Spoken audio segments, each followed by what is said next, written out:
Sur tes 30 premières années de carrière, c'est probable que tu aies plusieurs managers qui se succèdent et que parmi ceux-là, il y en a qui soient pas bons. Alors moi personnellement, il y a un peu deux tendances que j'ai identifiées. Numéro un, c'est le manager qui n'est pas exemplaire, qui n'est pas charismatique, que tu n'as pas envie de suivre. Numéro 2, c'est le manager qui te fait ressentir pas bien, qui fait que à la fin tu prends les choses personnellement et puis que voilà, tu rentres dans un mood qui est pas bon. Donc moi j'ai identifié deux choses qui permettent justement de corriger les deux erreurs les plus courantes chez ce type de manager-là. Le premier du coup, c'est le manager qui est pas forcément exemplaire. En fait, souvent l'erreur qu'on va avoir, c'est un manager qui se justifie. Donc la leçon numéro un, c'est ne jamais se justifier quand tu es manager. Pourquoi? Parce que quand tu es manager, tu dois être capable de donner une directive très claire. Et si après, tu te sens obligé de justifier cette directive, quelque part, c'est que peut-être tu n'y crois pas. Peut-être que du coup, il y a un loup, peut-être que en fait, ton collaborateur, il est censé se poser la question de mais pourquoi je devrais y aller?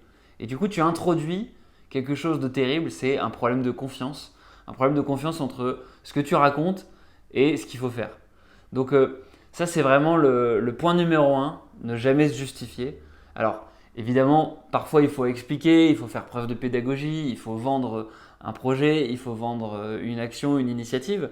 Mais c'est important en fait que dans ta manière de communiquer, tu ne laisses pas transparaître qu'il y ait une ouverture possible et que voilà, t'as pas à te justifier sur ce que tu précises et il faut avancer. Et puis numéro 2, c'est ne pas se plaindre.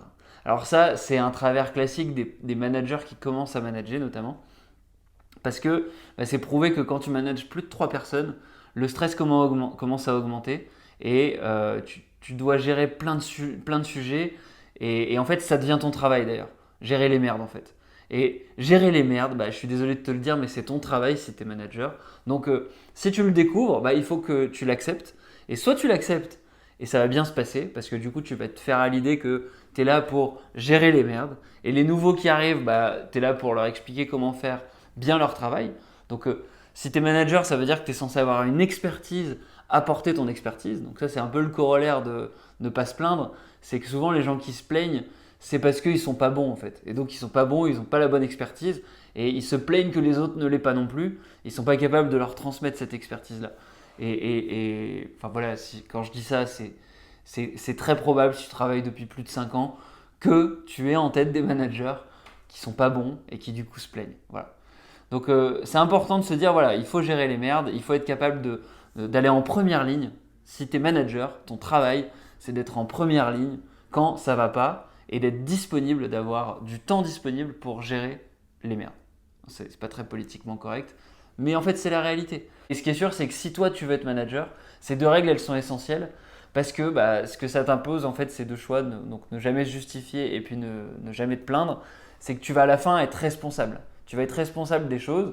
Et donc, quand il y a quelque chose qui ne va pas bien, en fait, ça va être de ta faute. Et donc, tu ne pourras que t'en prendre à toi-même sur le fait de n'être pas bien préparé à ce qu'il fallait faire. Et tu ne pourras que te dire, ok, qu'est-ce qu'on fait maintenant en fait? Qu'est-ce qu'on fait? Et être orienté futur, être orienté solution, être orienté questionnement. Comment on fait pour passer au-delà de cet obstacle? Comment on fait pour avancer? Alors du coup, il y a plusieurs prérequis pour y arriver, j'en ai parlé. Le premier, c'est l'expertise. Il faut être capable de maîtriser le travail dans lequel tu es. Si tu n'as pas ça, déjà de base, tu n'es pas très bien parti. Et puis ensuite, comme il faut être capable de gérer du stress, il faut être armé pour gérer ce stress-là. Ça paraît un petit peu évident, mais du coup, ce que ça veut dire, c'est qu'il faut que tu aies des échappatoires. Alors j'en ai déjà parlé dans la vidéo équilibre pro-perso. C'est hyper important que tu aies une sphère relationnelle forte si tu as un travail difficile de manager, pour justement, dans les cas où ça ne va pas, avoir des personnes à qui te retourner, que ce soit des amis, ta famille, etc., pour échanger et puis voilà, pour décharger un petit peu. Et également, le truc, c'est que ta famille, tu vas pas non plus les saouler tous les soirs quand tu as passé une journée difficile avec tes problèmes. Donc c'est important aussi d'avoir une sphère personnelle, de projet personnel, où tu vas pouvoir décharger la pression, tu vas pouvoir courir, faire du sport, donc avoir une activité physique, ou des projets personnels différents de ton projet professionnel principal, où tu vas pouvoir un petit peu ventiler et voilà, te décharger l'esprit. Enfin, il y a un troisième prérequis important, c'est de se connaître. Pourquoi? Parce que mécaniquement, il y a un moment donné où tu vas arriver à tes limites. Tout le monde a des défauts. Le truc, c'est qu'il faut les connaître pour pouvoir mieux les gérer. Donc c'est important de faire ce travail personnel, de dire, bah, tiens, quelle est ma personnalité? Donc j'ai fait une vidéo là-dessus qui s'appelle Test de personnalité, tu peux aller voir. Et ce que tu vas voir, c'est que grosso modo, on a tous une ou deux ou trois types de personnalités fortes qui se retrouvent un petit peu dans les schémas classiques de personnalité. Et ces forces, souvent, elles vont provoquer des défauts associés. Donc par exemple, la créativité amène inéluctablement à un moment donné à la dispersion. Parce que bah voilà, on va être enthousiaste, on va avoir envie de faire plein de trucs, mais on ne peut pas tout faire, il n'y a que 8 heures dans une journée. Donc bah, ce super pouvoir implique d'être capable aussi de s'organiser et de s'obliger à se donner un cadre. Donc c'est pour ça que les designers, les créatifs, ils se donnent toujours un cadre, ils se donnent toujours des contraintes. Donc c'est important que tu fasses ce travail-là, d'apprendre à te connaître. Parce que si tu ne te connais pas, bah en fait, tu apprendras les leçons de tes problèmes de personnalité à la dure. Voilà, donc on a un peu évoqué les deux pires erreurs des managers. Il y a quelqu'un qui s'appelle Carlos Ghosn, qui est l'ancien patron du coup de Renault-Nissan, et qui explique concrètement ce qu'on peut apprendre des mauvais managers.